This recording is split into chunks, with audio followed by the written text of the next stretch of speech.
Hello, everyone. Thanks for tuning in to our next podcast. We are here with Gordon Waldman, who is Kinstretch certified. He's a Kinstretch certified instructor and functional range conditioning mobility specialist, FRCMS.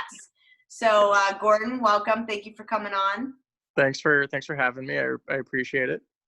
So we're gonna Gordon and I are just gonna talk a little bit today. So Gordon and I share some similarities where we really want people to move better, athletes to move better, to feel better, and to make sure that they're getting everything they need in their training routine to be able to perform at their best and to be able to feel good and prevent injury. So Yep. Gordon is an instructor for something called Kinstretch, and I want to first ask you, Gordon, because I don't know how many people out there honestly know what Kinstretch is.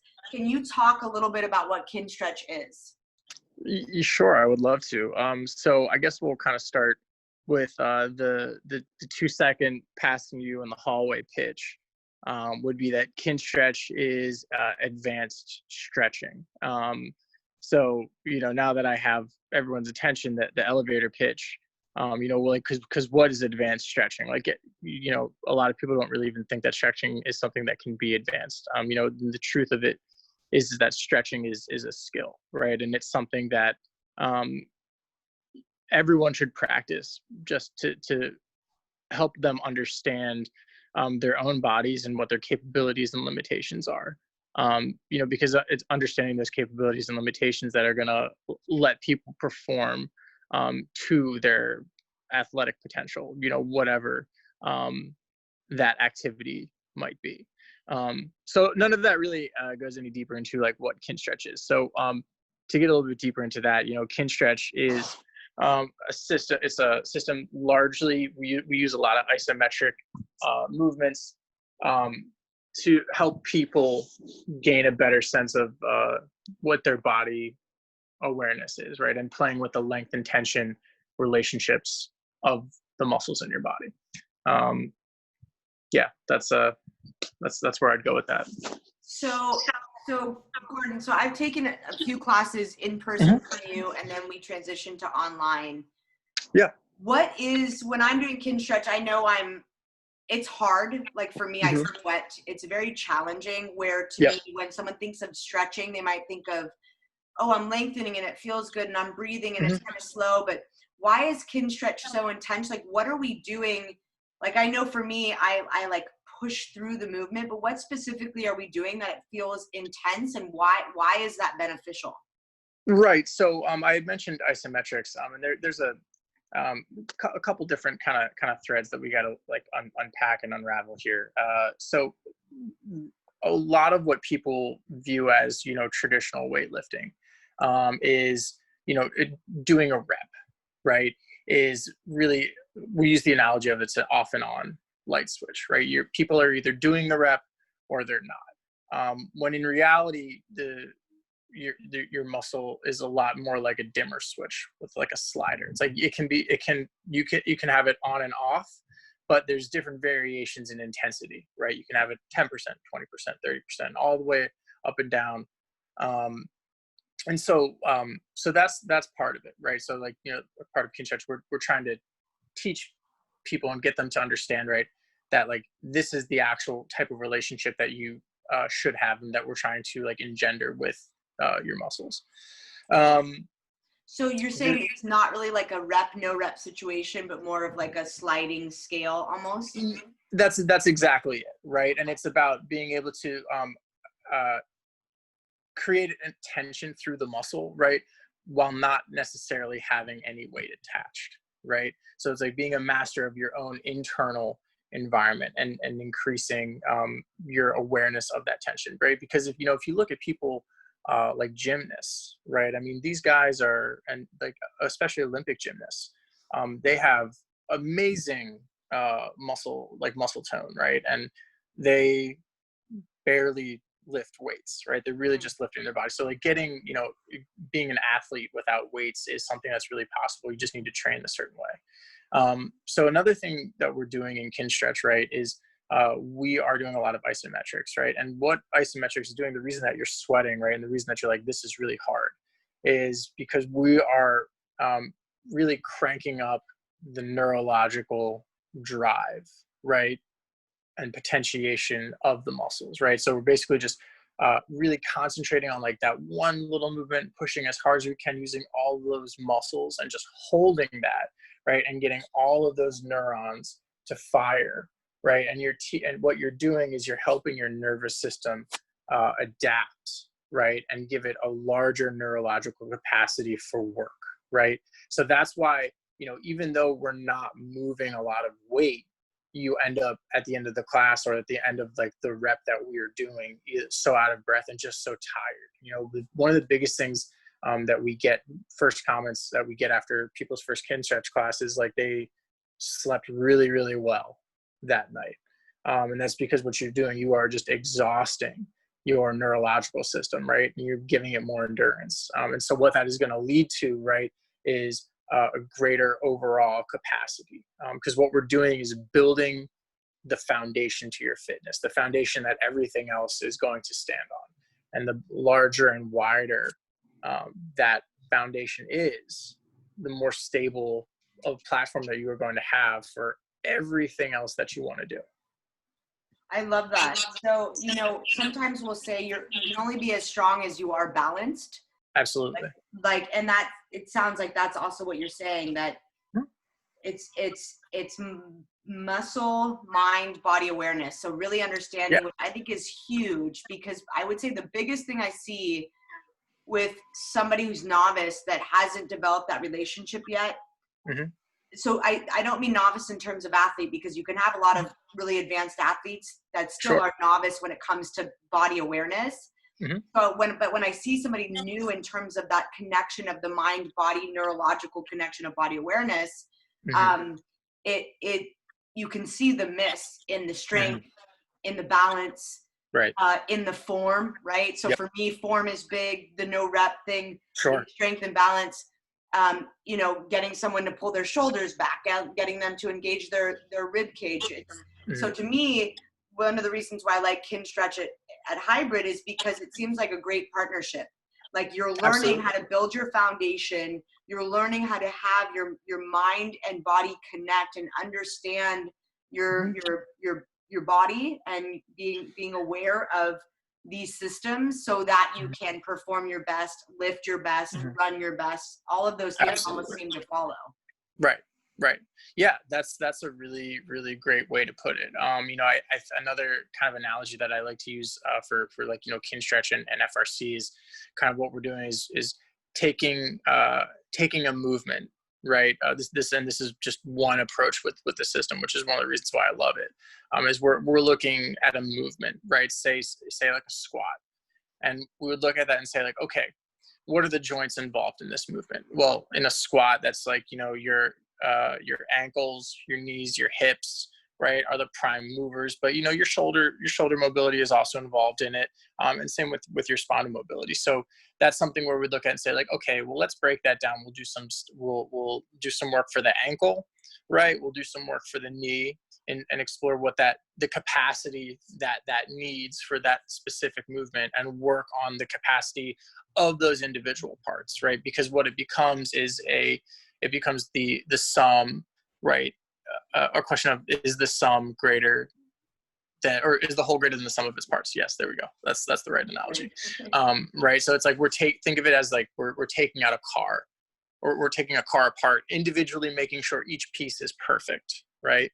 Polishing it, cleaning it, greasing it, whatever it needs to be done, and putting it back together, right? And we know that each piece is going to be perfect. So when we put the car back together, it's going to run better than when it ran before, right? And that's what we're doing with Kinstretch, right? So it has a really, really good ability to adapt and to mold itself to different types of athletes, and it's because it is a principles based system, and it's something that when you understand what the principles are and how to apply them, there's a lot that opens up to you beyond what is just kind of like explicitly taught in the course. So I've had people at the gym you know, complain of like aches and pains because again, maybe Sure. your quad isn't perfect, and they'll do Kinstretch with you consistently. And, you know, these people have been consistent, I would say, for probably a few months now. And they say that they're like pain free. And I have to give it to, you know, Kinstretch. So what is Kinstretch doing that's making you feel so good? Other than awareness, other than the connection, is there something like what, you know, I guess what are the big success, like what can you speak to as the big successes of Kinstretch? Like I can speak to some of these people that like somebody with back pain is like, I don't have back pain. Somebody with shoulder pain is like, to me, I haven't had shoulder pain in 2 weeks. And I've been with Gordon twice a week for 2 months. Like what is happening? Fountain of youth, you know? No, I honestly, it's really, I would give it really to their consistency. You know, I don't think it's necessarily anything that I'm doing beyond just asking them kind of what's hurting, right? You know, what they want to work on, and then, you know, using my ability to apply the principles of FRC to like what it is that they need. And then they are, you know, consistently showing up to class, which is like the big thing. And then also when I give them things to do outside of class, they're doing them. And that's really the, you know, one of the biggest things, especially when it comes to mobility, because the human body, right, is very, I mean, like all systems, right, it tends towards the lowest energy state, right? So you're subconscious. Everyone is subconsciously, genetically, we're lazy. You want to do the thing that's going to cost you the least amount of energy. So that's why when you sit down in a chair, you'll start to slump if you're there for a while. You'll lean. You'll do all these things because it's just what's more comfortable. So yeah. So consistency you speak of, which consistency is the main thing we promote at the gym. Yeah. Of coming 7 days and killing yourself means nothing if you have to take the next week off and you get 1 day. Like it's really about building that routine. And then you say something often in Kinstretch, because when I was very consistent, so you guys know with Gordon, until my schedule changed, because my body was feeling so good with how much I push it. Kinstretch was like the perfect complement. And you used to always say something to us, and I don't remember exactly what it is, but it was something about it, knowing the difference between pain. Oh yeah. It's Kinstretch is hard. So again, guys, it's not like you're reaching for your toes and maybe it's a little uncomfortable, but you just reach. You're pushing into stuff and you're sweating and you're, you know, sometimes I got ankle weights, by the way, Gordon. You gave me that idea, but you know, you'll do like a simple like hip raise and you've got ankle weights on it. It's really hard. And you say, I want you guys to know the difference between something about, you want people to know the difference between pain and discomfort. Yeah. Yep, that's it. To that, and like, what is the difference and how do you determine that? Right. So this is one of, you know, knowing the difference between pain and discomfort. And thank you for keeping me on track. Knowing the difference between pain and discomfort is one of those things that is definitely related to, you know, creating more body awareness, right? Listening to your body. And so what I like to say is, you know, we want to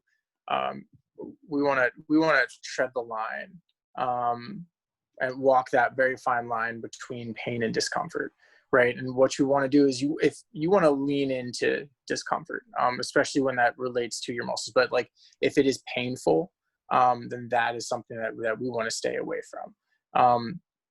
And then the reason for that is because like discomfort is a kind of like a subconscious neurological thing. Where you're like, I've never been in this position before, so I'm thinking I should panic. And we don't, you know, obviously should like lean into that a little bit and think about it, understand and let yourself feel what that discomfort is. Is it actually something that hurts, or is it just new to you, right? And that's part of, again, the body awareness thing, is getting in touch with your body, and understanding, like, you know, what positions it likes to be in, you know, and understanding kind of like, and it's about thinking back what you did as a kid. Like when I'm in class, I'll be doing squats and I kind of shift to the right a little bit, and I'm like, man, I shouldn't have leaned so much to the right when I was playing video games when I was younger, you know, because that's one of those things. It's like consistently over years, like that's what I did, right? So that's kind of like where that habit comes from. But like, because I know my body, right, I can identify that. And that's not something that like a lot of people can do. And something else that I say in class that is also related to this, you know, and related to pushing into pain or leaning into discomfort and staying away from pain, is that Kinstretch is a you practice, right? And when I say it's a you practice, I mean, it is a practice that is between the person who is doing it and no one else and themselves, right? This isn't a class where, you know, you should be seeing people trying to outdo one another by who can get deeper into pigeon pose, right? This is about like, you know, if like you and your body and where your limitations are, right? And how we can best address them and work into them and expand their capabilities, right? And you're not going to be able to do that if you're competing with someone to see like how, you know, which of you can lick their ankles, right? It's like, it doesn't work like that. Yeah, no, I like that. This is a you practice. I mean, you said some big things. This is a you practice. I think is big, especially because often, especially in this kind of performance-based gym environment in this athletic world, you know, and one of my philosophies is that everybody's an athlete. You know, I really see every human as an athlete, and I think that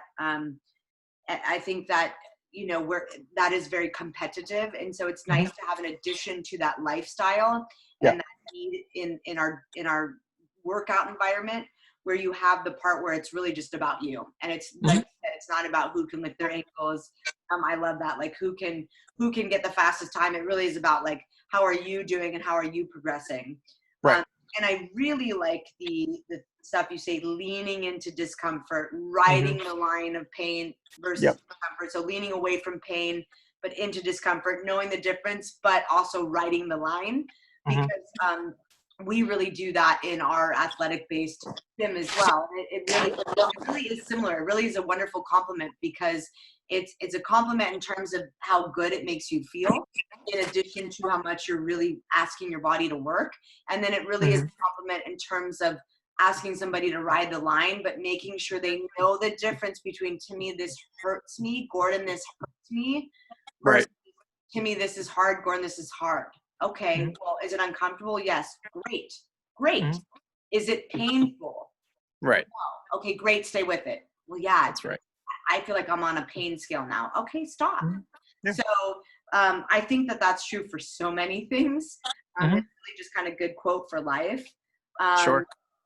So thank you for that, because I think there's some, you know, listeners will listen to this, and there's often some big takeaways that people will get. And I think I know in Kinstretch, it's not just what you teach us, Gordon. It's not just the movement, but it's the things you say. And I think that's really true for coaches in general. It's not just what kind of workout does Timmy give us, what kind of Kinstretch does Gordon give us, and how good does my body feel, but it's, what did Timmy say that I left thinking of on a Monday at 10 a.m.? What did Gordon say to me that made me really finally connect with my body? So I think it's also the things we say, you know, that are important and that make a difference. And I like a lot of the stuff you say, because it relates to, you know, a lot of the stuff we do. So with that, Gordon, is there anything else you want to kind of leave everybody with? Anything you want to kind of add to what we talked about today, or kind of say on our way out? Yeah, you know, I think what I would say is definitely, if you're even a little bit curious about Kinstretch, just definitely come and join us. And I would also say that, you know, the journey of mobility and like getting good mobility is one that kind of like never really stops, and is going to, you know, not to like, you know, use scare tactics, but it's something that's only going to get harder the longer you wait to begin. But it's also something that will be so incredibly rewarding when you commit to it, even if you only commit at a level that's like, you know, 2 days a week, right? And if you can kind of, you know, think about the type of results that the current crew is getting with just 2 days a week, right? You know, imagine if you were doing like 3 or 4, right, of really good mobility training, and you will really, really surprise yourself with the, you know, where your body's capable and with what your body's capable of. And when I say that, you know, there will come a time where you'll just kind of notice, like, it might be 6 months from starting Kinstretch, but you'll notice everything just kind of feels better, right? You have a little bit more pep in your step. Like you might, and it'll be like these little things, like, you might have held that gallon jug of milk out, like extended, for like 3 or 4 minutes and not even noticed it. Or like, you did 30 seconds better in your 5K time, or like you reached behind you and like caught something in a way that you didn't even think about. So it shows up in all of these ways that, like, you really don't even think about. And there's so much benefit that you can get from doing like a really intentional mobility practice. And, would love to be a part of it. Yeah, I love that. And I'm somebody that you have sold on that, because I've had some aches and pains just in the training that I do, to race a full season. We don't have an off season. Mm-hmm. And I hate doing mobility. I don't know what it is. I just don't enjoy it, but I have to incorporate it, and my body has never felt better. And it is very true that the journey of it never stops, and that it will only get harder. And I cannot stress how important what you're saying is, being somebody who really wouldn't do it by choice. I do it because of how good it makes my body feel. I don't enjoy it, and I hope I get to that place, but it just like people don't enjoy the hard workouts that I do, I can do those all day long. Yep. I don't enjoy the mobility, but I do it now 2 to 3 days a week because of how good I feel. Yeah. I just refuse to feel crappy. That's right. Absolutely. Yeah. I mean, it's worth it to me to do an hour of something I don't really enjoy. I say that softly, because I do ultimately enjoy it. I enjoy the way I feel. I enjoy the things that I learn. Right. But it sucks during it. It totally does. I agree with you. Absolutely. Yeah. But like you said, the reward is so big, because you feel so good in little things, like tying your shoe, or my client the other day lifted her foot to tie her shoe, and I was like, why are you not leaning over and tying your shoe? And she said, it hurts. And I was like, mobility it is. Like, that shouldn't be painful. Of course, right? Getting up from a chair, getting up in the morning, like having your back ache, like that's not normal stuff, right? But it's crazy how many people push through that. Like, every morning, like, I just kind of like sit in bed for 5 minutes before I get up. Like, that's not normal. Like, you don't have to go through that pain every morning for 5 minutes. That's right. That's right. It's the solution. So cool. All right, Gordon, thank you for your time. We appreciate it very welcome. Much, and we'll see you soon, buddy. Yeah, absolutely. Thanks for having me. I'll see you guys soon. Take care. All right, you too. Bye.